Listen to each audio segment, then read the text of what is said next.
자, 학생분들 다 오셨나? 부자에서 학생들이 누가 안 왔는데. 우리 학생분들, 우리 사랑하는 목사님께 경례합시다. 이쪽 자리야!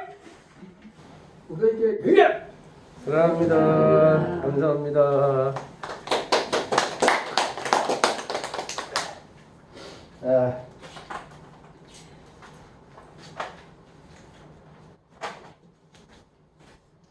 제가 오늘 방금 동영상을 하나 봤는데,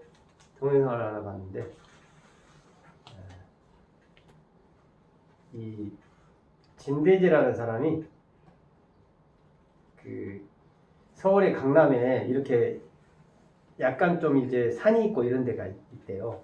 근데 거기에 건물을 지었는데, 건물을 탁 지었는데 너무 건물이 이제 그런 사람들 옛날에 과기부 장관을 했으니까 대저택을 지었어요. 근데 그 앞에 저택에 20평짜리 누가 건물을 지으려고 그러니까 아주 막 못 짓게 거기를 못 짓게 한대. 왜 못 짓게 하냐 그랬더니 땅값 떨어진다고, 집값 떨어진다고, 못 짓게 막 그 부인들 아들들 막 차로 막 가로막고 난리. 제가 그걸 보면서 옛날에 우리도 여기 교회 지을 때 우리 김정도 씨는 보셨는가 모르겠는데 교회 지을 때 우리도 막 저기 저쪽 그 쉬는 곳 있잖아요. 그쪽에 막 트럭으로 막 막고 그랬어요. 트럭으로 막아 한 3개월 공사를 못했어요. 동네 분들이 돈을 달라 그래가지고 그래서 돈을 못 주고 저희가 잔치를 해드릴게요. 그랬더니 돈 아니면 안 된대, 안 된대. 그러니까 한 3개월을 못했어요. 땅을 메꿔야 되는데 이제 막 트럭 같은 게 와야 되잖아요. 덤프 트럭이 와야 되는데 덤프 트럭을 막아버려가지고 그래서 자배를 많이 먹었어요. 근데 3개월 후에 이제 우리가 동네 잔치를 싹 한번 했어요. 동네 잔치 다 하고 나니까 그때는 이제 풀어지셔가지고 이제 나중에 이제 또 하니까 이제 메꾸고 막 이렇게 덤프트로 오니까 아무 말도 말씀 안 하시더라고요. 이게 참 이게 동네에 우리 어르신들은 아파트에 많이 사시니까 뭐하지만 동네에 산다는 게 쉬운 일이 아니에요. 동네에 산다. 자칫 잘못하면 왕따 당하기도 하고 또 우리 어르신들도 가끔 경로당에도 그러잖아요. 경로당도 잘못하면 왕따 당하잖아. 그러면 경로당에 다니기가 힘들어. 경로당에 터줏대감들이 있어. 그죠? 경로당에도 터줏대감들이 있어요. 경로당에서 경로당에 터줏대감이 좋은 사람이면 괜찮은데 경로당에 터줏대감이 안 좋은 사람이면 그 경로당이 힘들어요. 다니기가. 자기하고 이렇게 사이가 안 좋은 사람이면 다니기가 참 힘들어요. 이게 우리 그 사이가 참, 나는 그 장관까지 했던 사람이 어떻게 자기 집값 떨어진다고, 집값 떨어지지도 않을 건데 집값 떨어진다고, 땅값 떨어진다고 어떻게 남의 막 허가난 건물도 못 짓게, 20평대 건물은 도저히 안 된다. 40평, 60평 뭐 이 정도 건물이면 몰라도 20평대 건물은 안 됩니다. 근데 그 건물 지은 사람이 진대재 그 장관이 지었던 그때보다 훨씬 더 전에 그 땅을 30년, 40년 전에 그 땅을 사놓은 땅이에요. 이게 참 그걸 보면서 야, 참 이게 돈 있는 사람들이 참 문제구나. 그런 사람들 이쁘게 딱 자그맣게 지어놓으면 그것도 이쁠 텐데. 응? 건물이 크다고 이쁜 게 아니에요. 우리처럼 이렇게 건물이 크다고 이쁜 게 아니에요. 커도 별로 이쁘진 않잖아요. 근데 또 자그맣게 집어넣으면 또 아기자기한 그런 맛이 있어서 또 그것도 이뻐요. 큰 건물 큰 건물대로, 좋은 건물 좋은 건물대로 이쁘게 보면 이쁠 텐데 왜 자꾸 그렇게 건물 쬐끔하다고 그런 거 이해가 좀 안 되더라고요. 네, 그래서 나도 막 혈압 올라가지고 이놈 이런 장관까지 했던 사람이 어떻게 사회 지도 저런 사람들은 어떻게 사회 지도층 인사가 됐을까? 우리 사회가요. 좋은 대학만 나오면 그 사람 인성을 안 봐, 인품을 안 봐. 인품을 봐줘야 될 거 아니에요. 인품을 보고 사람을 인정을 하고 사람을 써야 되는데 우리 사회가 인품을 안 보고 좋은 대학만 나오면 머리 좋다고 그런 사회가 돼서 참 안타깝다. 그래서 야 저런 사람이 어떻게 장관까지 됐을까 싶기도 하고 참 안타깝죠. 자, 제가 오늘은 부활의 봄. 부활의 봄 제가 한번 읽어볼까요? 부활의 봄. 따스한 바람 봄이 왔어요. 봄은 그렇게 말했어요. 죽었다고 말했던 것들에게 긴 기다림으로 침묵 언어 속에 숨어있는 생명의 언어. 티끌 같은 파란 봉우리. 봄은 그렇게 말했어요. 땅 끝에서부터 끓어오르게 하는 꽃. 가련한 몸 흐느적거리며 휘청거리며 찢어지고 부서져도 누군가를 위한 열매. 그것은 죽어야만 볼 수 있는 부활. 그걸 말하고 싶은 것이었어요. 그걸 노래하고 싶은 것이었어요.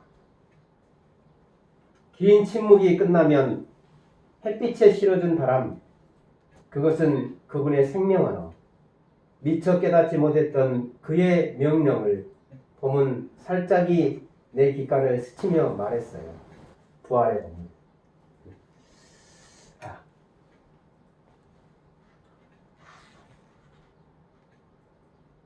우리는 다 봄을 맞이하죠. 계절을 다 맞이해요. 이 세상에 누구나 다 계절을 맞이해요. 제가 이제 보면서 참 오늘 아침에도 제가 어르신들 모시고 오면서 제가 그런 얘기를 했어요. 인간의 그 깨달음은 이게 개인의 깨달음, 그러니까 사람의 깨달음은 인간의 범주를 넘어서지 못한다. 사람의 깨달음이라는 것이 인간의 범주를 넘어서지 못해요. 그것이 과학이든 철학이든 그것이 상상이든. 우리가 많이 깨달았다고 하지만 그 깨달음의 순간은 우리가 인간의 범주를 넘어서냐? 넘어서지 못한다는 거예요. 인간의 범주를 넘어서지 못한다는 거예요. 인간이 뭐냐면 그 깨달음의 한계를 가지고 있다. 제가 많이 생각을 해보고 많이 글을 쓰고 많이 해봐도 내가 가지고 있는 이 인간의 범주를 넘어서지는 못해요. 사람들은 자꾸 그 인간의 범주를 넘어서려고 하는데 그것조차도 그 인간의 범주를 넘어서지를 못해요. 그것조차도. 그러니까 우리 인간이 그만큼 한계를 가지고 있어요. 사람들은 생각이 좀 깊은 사람한테 빠지는 경향이 있어요. 응? 내 생각이 좀 짧다고 나보다 더 생각이 깊은 사람한테 빠지는 경향이 있어요. 그 다음에 그 사람은 좀 더 나은 사람의 생각에 빠지는 경향이 있어요. 응? 그래서 그렇지만 아무리 깊은 사람이라 할지라도 인간의 범주를 벗어나지 못해요. 응? 자기 생각, 과학, 철학 모두를 다 집어넣고 만든다 할지라도 인간의 범주 안에서 밖에 생각하지 못한다는 거예요. 그러죠. 자, 우리가 개가 있어요. 개가 아무리 영리한 개가 있는데 그 개가 인간의 범주를 그 개가 개의 범주를 벗어나서 인간의 범주로 올 수 있나요? 없어요. 아무리 똑똑한 개를 할지라도,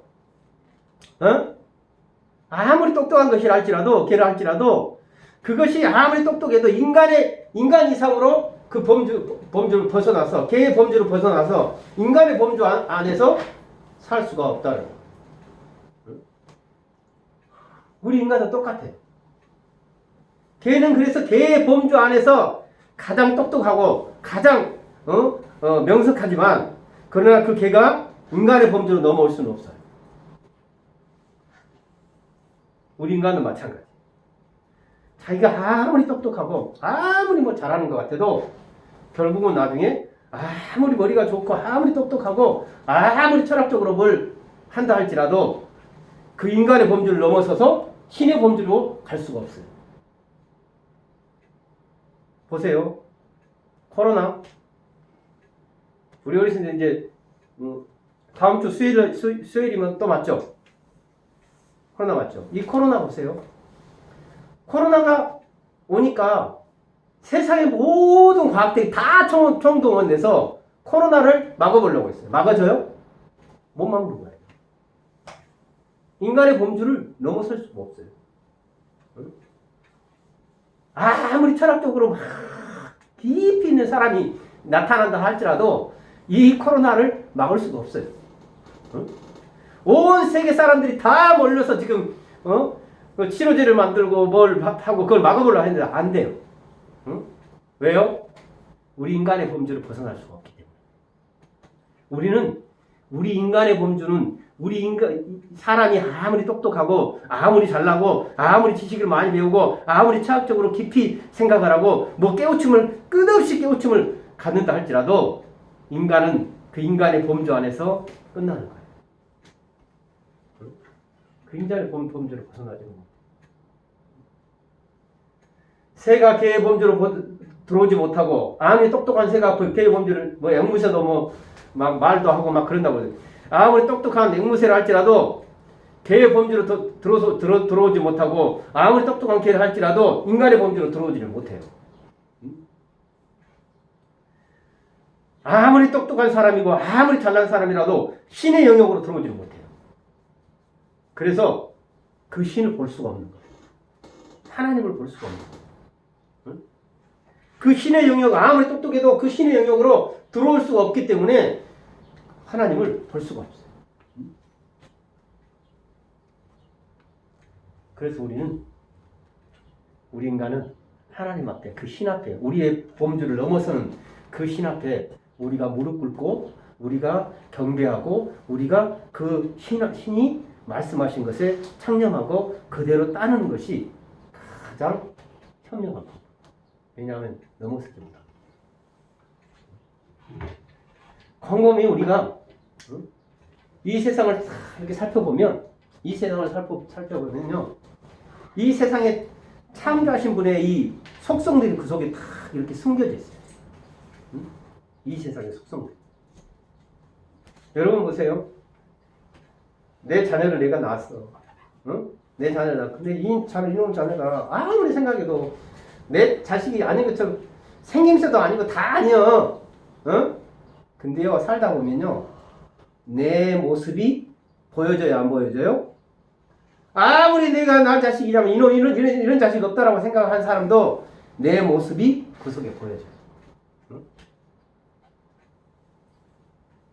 사람이 하다 보면 나중에라도 그 뭐 가르칠 때 이렇게 해라 이렇게 한 것이 머릿속에 담아있고 하는 것처럼 그 속에 담겨져 있어요. 이 온 세상을 우리가 잘 살펴보면 하나님이 창조하신 그 창조의 속성들이, 창조하신 그 마음들이 그 속에 딱 담겨져 있어요. 그래서 그거를 바라보면서 우리는 한편으로는 우리 인간이 하나님의 속성을 다 알지 못하고 뭐 1000분의 1 정도도 몰라요. 우리는 하나님의 속성이 신의 속성이기 때문에 1000분의 1도 모르지만 그 인간이 가끔 여기 속에서 우리가 창조하신 그분의 이 자연 속에서 또 우리의 창조하신 우리 속에서 하나님의 형상을 하나씩 하나씩 발견합니다.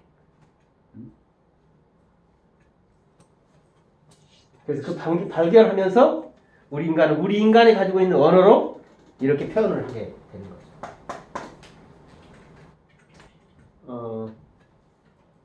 입하가 언제라고 그랬어요? 5일. 5일 날에 내일이 입하네요. 응? 지금까지는 아직 봄이에요. 봄. 내일부터는 이제 입하니까 이제 여름이라는 얘기죠. 오늘 비 팍 쏟아지고 내일부터는 좀 온도가 더 오르지 않을까 이런 생각이 드는데 봄을 바라보면서 봄이 응? 봄이 뭘 말하고 있을까? 응? 과연 봄은 하나님이 봄을 만드실 때 과연 뭘 얘기하고 싶으신 걸까? 라는 것을 생각해 봤어요. 응? 여름에는 여름의 특징이 있고 봄에는 봄의 특징이 있고 가을에는 가을의 특징이 있고 겨울에는 겨울의 특징이 있듯이 봄에 우리가 지금 봄을 맞이하고 있는데 이 봄을 하나님이 만드실 때 뭘 우리에게 말하고 싶은 걸까? 뭘 하시려고 이 봄을 만드셨을까? 했더니 제가 생각한 그 봄은 바로 이 부활의 봄이에요. 봄이라는 것은요, 참 신기한 게 우리도 이렇게 다 주변에 다 나무잖아요.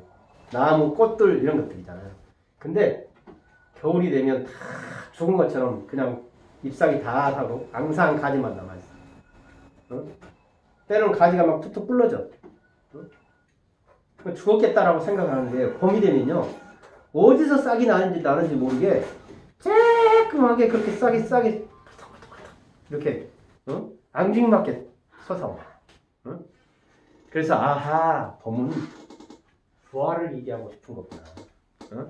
부활이라는 게 뭐냐면 사람은 영원히 죽는 게 아니라 죽지 않고 다시 산다. 죽지 않고 다시 산다는 것은 말이에요.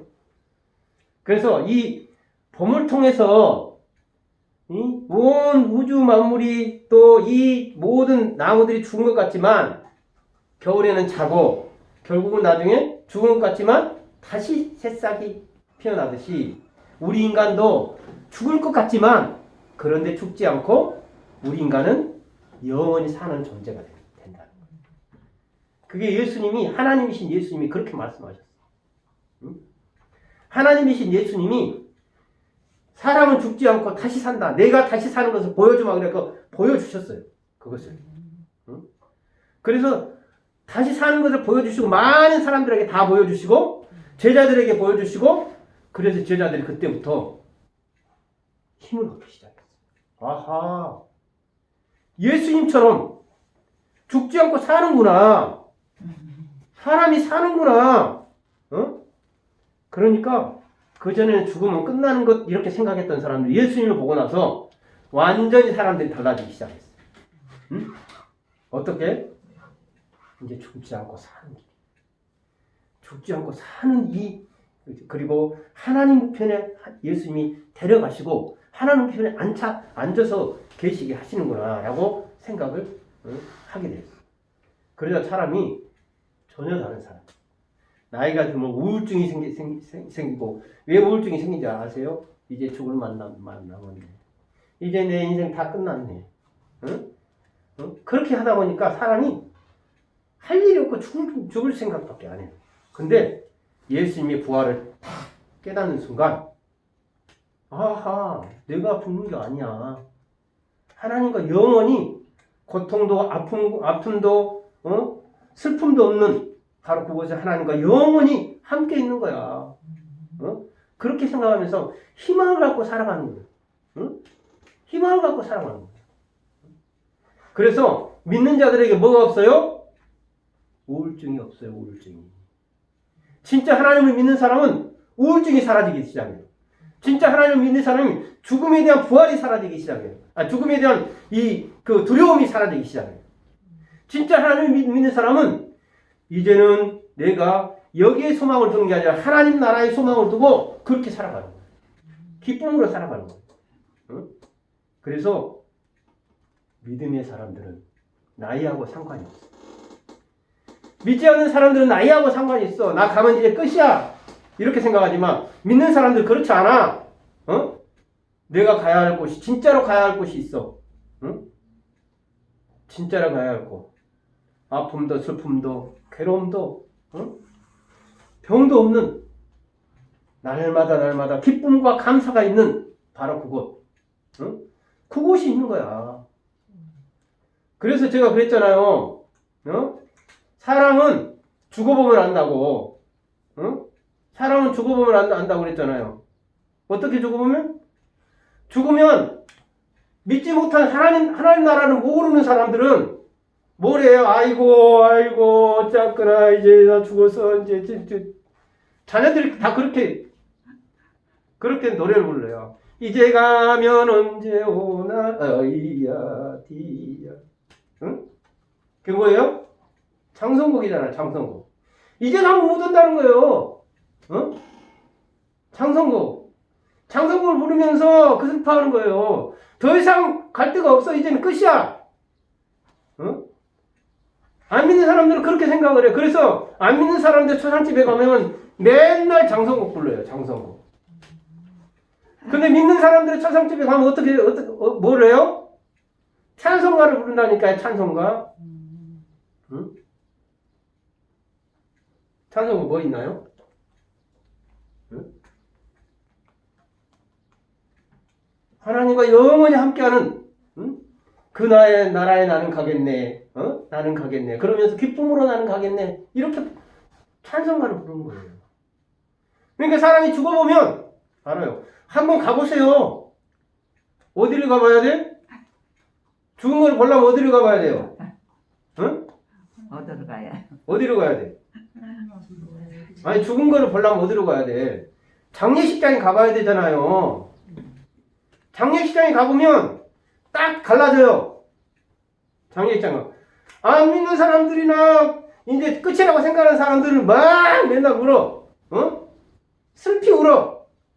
근데 믿는 사람은 저 천국을 소망하고 그렇게 죽으신 분들은 자녀들이 어떻게 해요? 찬송가를 불러. 막 기쁨으로 나는 그 길 가겠네. 나는 그 길 가겠네. 영원히 하나님 나라에 기쁨이 있는 그 나라에 나는 그렇게 기쁨으로 부른다니까요. 딱 두 부류가 딱 생겨요. 그러니까 여러분 왜 제가 이 목사가 이 목사이고 제가 시인이면서도 목사인데 왜 제가 우리 어르신들 그런 얘기를 하냐면 어르신들이 소망 없이 돌아가시는 것이 싫으니까 그래요. 소망이 이시 죽는 것은요. 그 죽음은 기쁨이에요. 기쁨. 소망 없이 죽음이 다가오는 것은 그것이 자체가 슬픔이에요. 괴로움이에요. 그래서 제가 어르신한테 드릴 수 있는 최고의 선물이 뭐냐면 소망을 갖게 하시는 거예요. 소망을 갖게 하고. 여러분 자녀들이 아무리 장관이라 하더라도 대통령이라 하더라도 여러분 우리 어르신들한테 금으로 간 짜준 뭔 소양이 있어요. 금으로 간을 짜줄 수 있을지 몰라도 우리 어르신들을 소망 있게 돌아가기는 못하는 거예요. 아무리 돈 많은 자녀가 한 달에 돈으로 갔다가 여러분 어제 강의 어르신 아들 왔잖아요. 아들 왔는데 내 얘기를 들어보니까 뭐 아들이 돈 줬어. 돈 주면 뭔 소양이 있어요? 돈 주면 뭔 소양이 있어? 이정선 어르신 호주머니에 돈 갖고 있으면 뭔 소양이 있어? 안 쓰면 아무 소양이 없어. 그 돈 종이백이에요. 안 쓰면. 돈을 1,000만 원을 갖다 준 지는 뭔 소양이 있어요? 내가 쓰기도 싫고 입맛도 없고 밥맛도 없는데 아무 소양이 없어.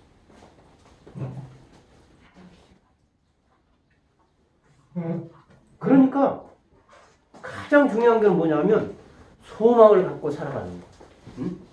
천국에 대한 소망을 갖고 살아가는 것. 선물이 다른 게 아니라 최고의 선물은 우리 어르신들한테 최고의 선물은 나는 다른 게 아니에요. 희망을 갖고 소망을 갖고 하늘나라의 소망을 갖고 살아가자. 그게 최고의 선물이지 우리 어르신들한테 맛있는 갈비탕을 갖다가 사주면 뭔 소용이 있어? 입맛이 없는데. 응? 돈을 1,000만 원 갖다 주는데 뭔 소용이 있어요? 뭐 사먹을 기록도 없고 나가기 귀찮은데. 응? 아무 소용이 없어. 응. 그러니까 사람은요 소망을 갖고 있는 거, 하늘에 대한 소망을 갖고 있는 거. 이게 굉장히 중요해요.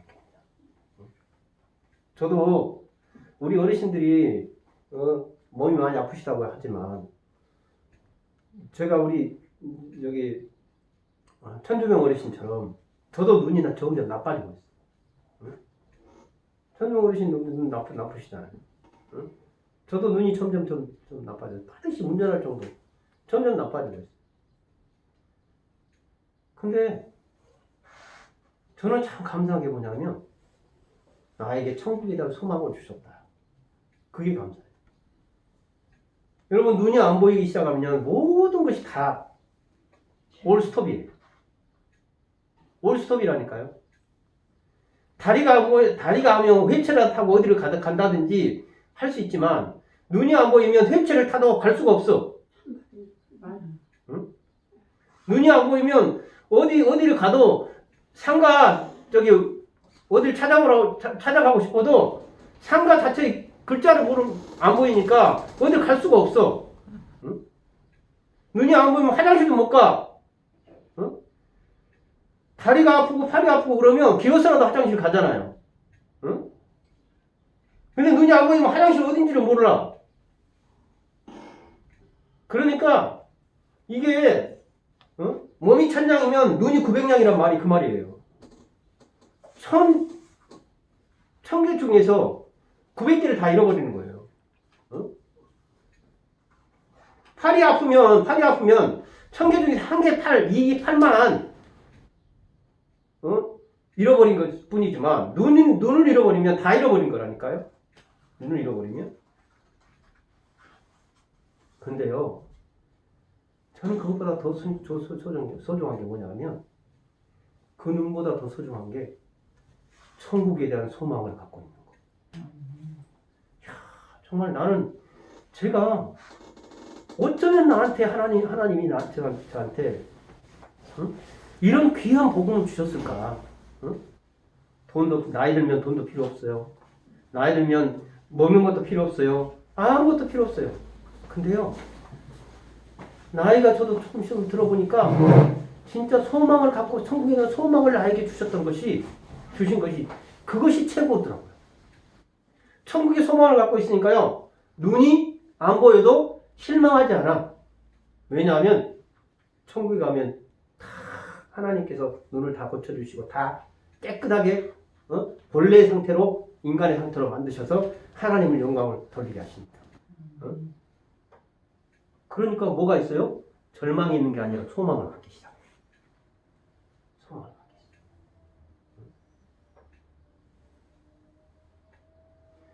그래서 이 세상에 가장 똑똑했다는 솔로몬이요, 뭐라고 했는지 아세요? 이 세상에 있는 모든 것들이 다 헛되니 모든 것이 다 헛되다! 이랬어요. 응? 이 세상에서 가장 똑똑한 솔로몬이 그랬다니까요. 이 세상에 하나 있는 모든 것이 다 헛되다. 그렇지만 솔로몬은요, 어려서부터 아주 그냥 왕자로 자라가지고 어려서부터 귀하게 자랐어요. 또 다윗 밑에서 귀하게 자랐어요. 또 솔로몬은 지혜가 아주 충출해서 지식이 아주 엄청 많았어요. 근데 그 지식과 지혜로 해보려 했더니 나라를 다스리려고 했더니 그것도 힘들어요. 그래서 솔로몬이 하나님 앞에 빌었어요. 하나님, 저에게 이 세상의 지혜가 아닌, 이 세상의 지식이 아닌 하나님의 지혜를 저한테 주십시오. 그래서 이 세상을 제가 잘 다스리게 해주십시오 라고 했어요. 그래서 하나님이 너무나도 그게 정말 정말 좋아서 하나님이 지혜를 더하시고 더 많은 것으로 채워줬다고 했어요. 그런 솔로몬이어서 이 세상의 모든 지식과 모든 지혜를 다 갖고 있고 하나님의 지식까지 전부 다 솔로몬에게 다 부어주셨으니까 솔로몬을 따라올 사람이 없었어. 인근의 왕들이 전부 다 솔로몬한테 배우려고 다 왔어요. 인근의 왕들이 시바의 여왕부터 시작해갖고 인근의 막 왕들이 다 솔로몬한테 배우려고 막 공물을 맞추고 하면서 솔로몬한테 배우기 시작. 배울 수 있나요? 배울 수 있어요. 그런 솔로몬이 그렇게 모든 것에 다 섭렵을 하고 모든 것에 지혜로운 이 세상에 가장 지혜로운 그 솔로몬이 그렇게 얘기를 했다니까요. 이 세상에 있는 거 내가 다 겪어보니까 다 헛된 거예요. 다 헛된 거예요. 그래서 솔로몬이 그러나 딱 하나 여호와를 경외하는 것이 지식의 근본이다. 이렇게 모든 지식이 다 헛된 것이고 모든 지혜가 우리 인간이 가진 모든 지혜가 다 헛된 것이지만 그러나 여호와를 경외하는 그 지식이 가장 인간의 근본이다. 라고 이렇게 얘기했어요. 그래서 여호와를 경외하는 것, 하나님을 아는 것, 하나님의 지식 그것을 내 자식들한테 유언으로 물려주세요. 얘들아 너희가 왕도 소용없고 너희가 억만금도 소용없고 아무리 많이 가진 거 있어도 너희가 하나님 앞에 나가게 될 때 다 빈손으로 가는 거란다. 응? 다 빈손으로 가는 거란다. 응? 이 세상에 내가 다 소유를 다 해봤는데 그 이 세상에 소유한 것들 다 필요가 없다. 응? 다 버리고 하는 거야. 그렇지만 하나님 앞에 갈 때는 뭐가 필요하냐면 하나님의 지식이 필요한 거지. 그래서 이 하나님의 지식을 소유해라. 자식한테 그렇게 유언을 하고 그렇게 하고 솔로몬이 죽었어요. 하나님 곁으로 갔어요. 우리 어르신들은 자꾸 자식들한테 내가 좀 더 돈을 물려주고 싶고 좀 더 건물이라도 물려주고 싶고 그게 아니라니까요.